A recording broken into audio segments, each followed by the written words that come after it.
पुराने जमाने की बात है। एक छोटे से शांत और साधारण से गांव में एक गरीब मोची रहा करता था। उसका नाम किसी को ठीक से याद नहीं था, क्योंकि लोग उसे बस मोची के नाम से ही जानते थे। उसका घर मिट्टी और लकड़ी का बना हुआ था और उसकी रोजी रोटी उसके हाथों की मेहनत पर चलती थी। दिन भर वो लोगों के पुराने फटे जूतों को ठीक करता और शाम होते होते कुछ सिक्के उसकी हथेली में आ जाते, बस उतने ही जिनसे रात का खाना चल सके। मगर इस मोची में एक बात गजब की थी। उसका दिल बेहद सच्चा था। वो मेहनत करता लेकिन कभी शिकायत नहीं करता। कभी कभी वो आसमान की तरफ देखकर कहता, काश मेरी जिंदगी में भी कोई चमत्कार हो जाए। एक दिन का अजीब मोड़। एक दिन मोची रोज की तरह जंगल के किनारे बैठा अपनी मरम्मत का सामान ठीक कर रहा था कि अचानक झाड़ियों में कुछ सरसराहट हुई। उसने सोचा शायद कोई जानवर होगा, मगर वो उठा भी नहीं, क्योंकि उसे किसका डर। लेकिन तभी एक गीदड़ जाकल घायल सा लड़खड़ाता हुआ उसके सामने आ गिरा। उसकी सांसें तेज थीं और शरीर कांप रहा था। मोची घबरा गया। अरे, ये तो घायल है।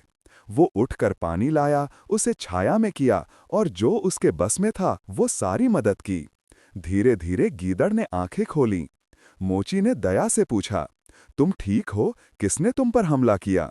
गीदड़ ने कांपती आवाज में कहा, मुझे शिकारी कुत्तों ने घेर लिया था। अगर तुम मुझे बचाने ना आते तो मैं तो गया ही था।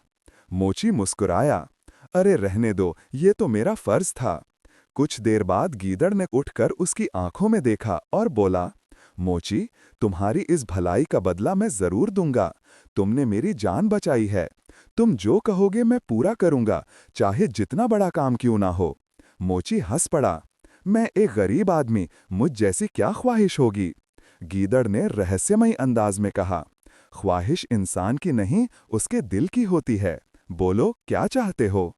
मोची ने हिचकते हुए कहा, अगर सच पूछो तो मैं चाहता ही कि कभी मेरी भी शादी किसी अच्छी और नेक लड़की से हो जाए। गीदड़ मुस्कुरा दिया, अगर मैं कहूं कि तुम्हारी शादी बादशाह की बेटी से करा दूंगा तब? मोची चौंक कर उठ बैठा, क्या तुम पागल हो? कौन बादशाह की बेटी से मेरी शादी करेगा? मेरी औकात ही क्या है? गीदड़ ने गंभीरता से कहा, मैं वादा करता हूं, तुम बस मुझ पर भरोसा रखना। और इतना कहकर गीदड़ जंगल की तरफ चल पड़ा। गीदड़ का सफर और बड़ी चाल। अगली ही सुबह गीदड़ एक बड़े दरिया के किनारे पहुंचा। पानी के ऊपर हल्की धुंध फैली थी।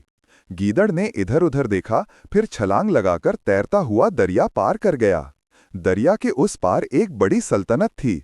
ऊंचे ऊंचे महल, चमकती दीवारें, सिपाहियों की कतारें, सब कुछ भव्य और शाही।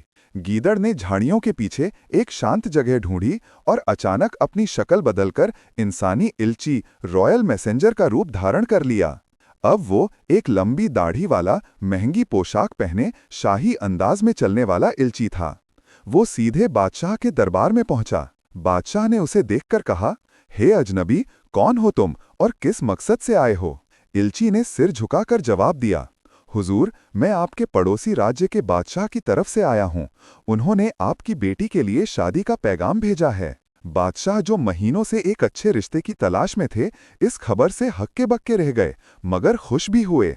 उन्होंने पूछा, क्या तुम्हारे बादशाह ने हमारी बेटी को पसंद किया है? इल्ची ने आदाब से कहा, जी हुजूर, वो आपकी शहजादी की खूबियों से बहुत प्रभावित हैं। बादशाह ने बिना देर किए शादी के लिए हाँ कर दी। उन्होंने इल्ची को खजानों से भरी थैली दी और बड़ी इज्जत से रुखसत किया। साथ में गीदड़ की अगली योजना। वो दरिया के पास वापस आया, फिर मूल रूप में लौटकर तैरता हुआ गांव पहुंचा। मोची उसका इंतजार कर रहा था। गीदड़ बोला, मुबारक हो, तुम्हारी शादी बादशाह की बेटी से तय हो चुकी है। मोची के हाथ पैर कांपने लगे। क्या? लेकिन मैं तो बिल्कुल गरीब हूं। गीदड़ ने हंसकर कहा, बस मेरा कहा मानना, बाकी मैं संभाल लूंगा। अगले दिन वो मोची को दरिया के पास ले आया। वहां एक धोबी कपड़े धो रहा था। गीदड़ ने उसे सोने की मोहर देकर कहा, ये सारे कपड़े पेड़ों और झाड़ियों पर फैला दो, अभी। फिर उसने रुई बेचने वाले को भी सोने की मोहर देकर कहा, इन रुई के गट्ठों को दरिया किनारे रख दो। दोनों ने तुरंत वैसा ही किया। जादू जैसा धोखा। गीदड़ फिर मोची को समझाने लगा, सुनो, मैं दरिया पार करूंगा, तुम देखते रहना। जैसे ही मैं महल में दाखिल होता दिखाई दूं, तुम धोबी से कह देना कि अपने कपड़े उठा ले जाए। फिर रुई के गट्ठे दरिया में एक एक करके फेंकना। मोची ने सिर हिलाया। गीदड़ तैरता हुआ दरिया पार कर गया और इल्ची बनकर महल पहुंचा। उधर बादशाह शहजादी की शादी की तैयारियों के लिए महल की छत पर चढ़कर देख रहा था। उसे दूर से पेड़ों पर लटकते कपड़े दिखाई दिए जो बारात के पड़ाव जैसे लग रहे थे। फिर दरिया में तैरती रुई उसे बड़ी बड़ी डूबी हुई किश्तियों जैसी नजर आई। बादशाह ने सोचा, ओ नहीं, शायद बारात नदी में डूब गई। और तभी इल्ची रोता हुआ महल में दाखिल हुआ। हुजूर, बहुत बुरा हुआ, तेज तूफान आ गया, सारी कश्तियां पलट गईं, सारा सामान, दूल्हे का खानदान सब डूब गए। बादशाह घबरा कर बोला, दूल्हा, क्या वो भी?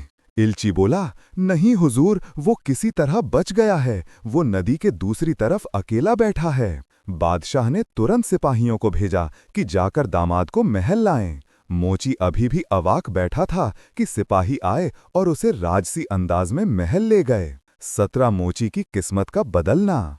महल पहुंचकर बादशाह ने उसे गले लगा लिया। खुदा का शुक्र है कि तुम बच गए, अब तुम यही हमारे साथ रहोगे। फिर शहजादी के साथ उसकी शादी धूमधाम से कर दी गई। मोची को रहने के लिए बड़ा महल दिया गया। गीदड़ कुछ दिन इल्ची के रूप में साथ रहा। फिर एक दिन बोला, दोस्त, मेरा काम पूरा हुआ, अब मैं अपने साथियों के पास लौटता हूँ। मोची ने बहुत रोका, तुमने मेरी जिंदगी बदल दी, मैं तुम्हारा एहसान कैसे उतारूं? गीदड़ ने मुस्कुराकर कहा, बस याद रखना, कभी किसी की मदद कर सको तो जरूर करना।